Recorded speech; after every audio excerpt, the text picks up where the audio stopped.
Levitan, great guy, wonderful person, managing partner of Maveron, wonderful venture capital person, very different than most of my coaching clients who are more big corporate people. And I'd like to talk about some things I've learned from you, although in theory I'm supposed to be your coach. In practice I've learned far more than I've ever taught you. Some of the things you taught me. One of them is take a risk. If I look at your business, it's very counterintuitive. So many of us are brought up never to fail. Don't fail, failure is bad. And one thing I love about what you're doing is most of the investments fail. How do you deal with that? Unbeknownst to me at the time, I've kind of lived two lives. Okay. The first life is a East Coast investment banker oriented life where, exactly as you said, taking risk and failing was a serious, serious negative. Right. And then 18 years ago, I moved out to Seattle and have now spent the majority of my time in Seattle and San Francisco Yes. in helping early stage consumer focused companies and entrepreneurs grow and go from obscurity to ubiquity. Yes. And although many of those attempts don't work, Yes.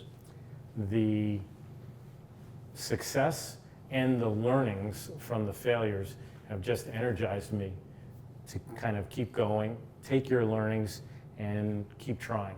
Because at the end of the day, no great American anything has been accomplished without some significant risk being taken.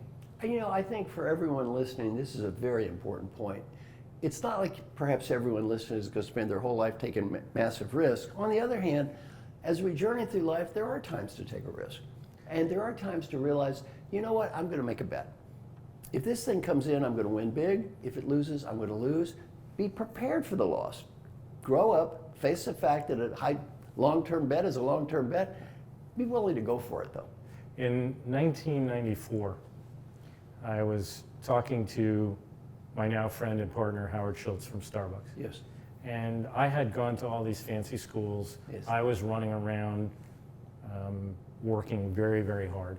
He was the CEO of a small company that had just gone public with 150 stores called Starbucks Coffee Company. Yes. And I said, Howard, you're having all the fun. Yeah. I'm working my butt off and not having a good time. Why is that? And he said something to me that I will never forget. He said, I don't think you've put yourself in a position to win. And what did he mean by that? He meant that I needed to define what winning was for me, and then I needed to be in a job that could, if it works, put myself in a position to win. And he said, I didn't know that Starbucks was going to work, but I did know that if it did work, I would feel as if I had won. And that has changed the way I think about helping guide people who come to me about careers. What is winning for you? And how do you put yourself in a position to win? And if you really are convinced what winning is, you should be willing to take the risk to win. I love it. Put yourself in a position to win, be willing to take the risk, and be adult enough to realize, yeah, you might fail.